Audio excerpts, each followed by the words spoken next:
Arrival.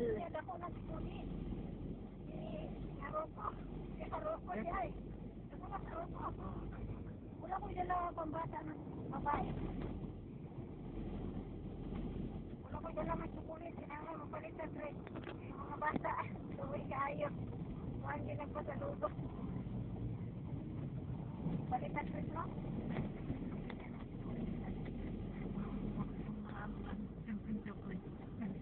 Oo, di ba na basta. Ayaw ba yung mga ano? May pagkain. Diba pa rin yung may pasalubo. Yung mga bata, di ba? Wala talaga pagkain dito. Ito lang yung pinili ng amo ko sa airport. Sabi niya, o Christina, baon mo yan. Pagtingin ko, may sikulata, may kape, may tubig, ano ba yan, may soft drink.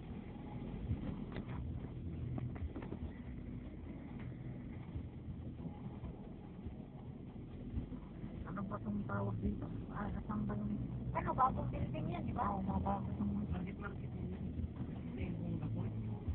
Ito yung the port. Ha? Magkakaroon. Oo, kasi port Bonifacio yan eh. Yung ano yan? Global, ano? Global City. Global City. Di ba may bagong ano dito, hotel? Oh. Ate Day, di ba marunong ka mag-makeup? Ikaw na lang mag-makeup sa atin. Oo, may damit ako dyan dala. Maganda. Kulay pink? Oo. Ay, salamat eh. May pula, pang ano, pang party. Bigay ng amo ko. Si Jinjin Pam, lalaban sa ano? Miss, ano yan? Valentine. May damit din. Maganda. Jinjin Valentine. Ano? Ay, Miss Campus. Kampus. Oo, may dala akong damit yan. Tingnan ko Kasi lang. sa Valentine namin, pink. Yung kay Chris kasi, ang bigat-bigat nun eh. Pag dinala ko yun, ang bigat talaga. Ang haba pa, parang ikakasal. Blue nga lang. May pink dyan. Ay, hindi pink. Parang ano, maroon. Ganyan ang kulay. Ay, Hindi ba yung Jinjin Pam, mamaya na. oo, dyan lang. Ilagay ko. Mamaya na doon. Ikaw na lang mag-makeup sa akin. Para hindi na ako magpa-makeup. May make-up ba eh? Ano ka make-up? Si Jinjin. Si Jinjin marunong naman. Si Jilamia. Di ba marunong ka? Mag-ayos ng buhok. Oo, hindi ko. Kung alam ko ba. Doon, hindi ako nagsusupply. Oo, mabot na 2 taon. Ay, ano na lang. 2 months bago mag-2 taon, hindi ako nagsusupply. Nakamay ko lang. Ha? Walang pulbo, wala lahat. Bawal maglagay ng pabango. Nagsisilot yung mga babae. Mga katulong. Hindi ka pwede mag-supply? Pwede. Bago ka ng PR. Pero ako, hindi na ako mag-apply kay Baby Permanente. Minuto. Tara. Yala. Christina, tara. Ano ba yan? Pag nag-utos eh. Hindi ko si Ate Ikik, relax no? Si Ate Ikik. Si Ate Ikik ba relax? Kasi minsan sinasama siya mag-mall. O ako, hindi ko ubalan ko. Magaling eh. Anong relax? Si Ate yung na-hospital ka duha. Nagpaibot og nipong ka duha. Pero alam mo kay Ate Isa, ay kay Ate Ikik kasi pag na-hospital siya, alaga siya ng amo niya eh. Ah, yun pa yung market. Alaga siya ng amo niya. Hindi ka ba napadala yung supply? Ako, hindi mo Ito pala yung ano, yung mga parang highway, ano, sa baba. Galing sa C5, galing doon sa ano. Hindi ba nga nakapunta dyan sa market? Ano ba yung meron dyan? Parang SM din. Parang Mga mura daw dyan eh. yan. Oo. Market. Ang mga bulito, wala kayo nakita ang mga babae yung anak. Buto lang mga ulo. Ha? Buto na mga ulo. Mga bata lang ang pwede nga mag-budel. Babae nga bata o lalaki nga dako. Oo. Ang mga mall bitaw, mga buto lang siyong. May mga salita, ang mga manikin, walang mga ulo. Sorry. Pati mga picture sa mall, sa gawas, ang mga picture, salita na yung ang mga ulo. Doon ka naman kita ng gawong. Muslim country na ano eh, may model ng mga Muslim na nagpapakita ng mukha. Meron na. Paano yung mga underwear? Wala. Wala, meron, nakita. Mga kanina lang.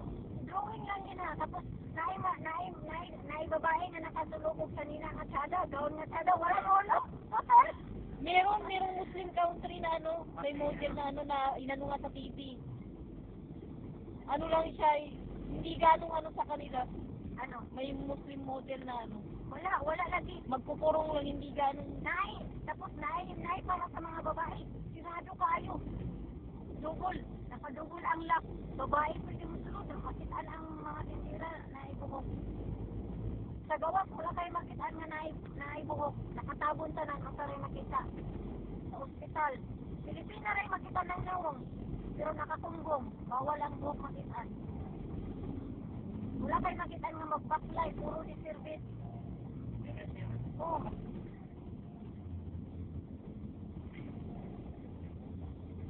Ang nakapangit lang dito, guys. Parang hindi ikot tayo pa.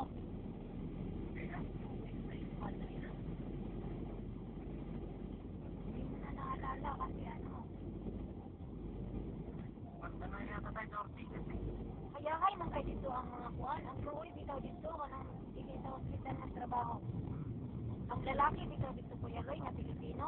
Dili nurse, dili doktor, dili driver.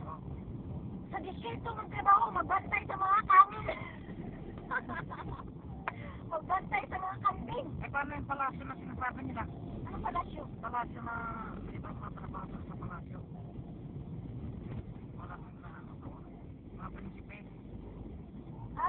Sa king. Hindi. Hindi. Okay, maganda ang ano. Maganda trabaho nila. Oo, lahat. Basta doktor, nurse, driver, yung tagaayos ng mga aircon. Ikaw, pero pag ano, doon pa sa disyerto, ang layo-layo, puntahan ka lang dyan ang pagkain. Parang impyerno, Diyos ko, wala ka makitang tanim. Walang tanim. Walang buhay na tanim. Walang bahay lang. Wala mo nagkahoy. Tapos umuulan yung malikabok. Walang ulan doon. Kahit isa, hindi umuulan.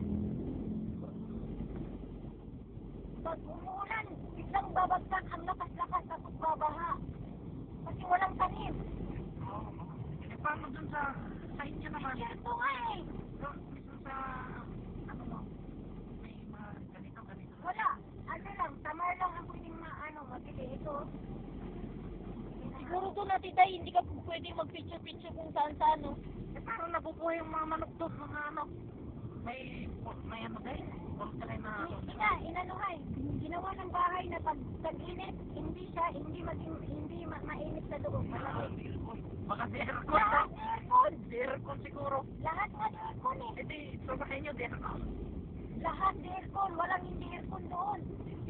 Walang bahay na maliit, puro malalaki. Walang bahay na kahoy, puro sementado. Tapos, Ang picture nga dito sa amo mo, malaki yata no? Yung bahay nyo. ayun, malaki. Ang ganda pa. Ang daw niyan. Maganda yung bahay, di ba? Parang hotel no? Tapos walang upuan. Uupo lang sa baba. Nakaganyan yung mga paa. Nakain sila nakaganyan. Isang ano lang. Sa mesa na ganito lang. Isang saka lang. Walang mesa. Nakain kamay. Hugasan ng Walang tubig. kutsara. Walang kutsara. Wala lahat. Tapos ang dadaming lang tira. Nakaupo lang sila. Nakabukaka. Pangit nga doon eh. Walang kutsara. Ano ba yan? Kailang kamay? Kamay lang. Ako lang nagkutsara doon. Marumi daw yung kutsara. Sabi nila. Oo. Yung kamay, ang daming hinahawakan. Yung kamay yung naging marumi, di ba?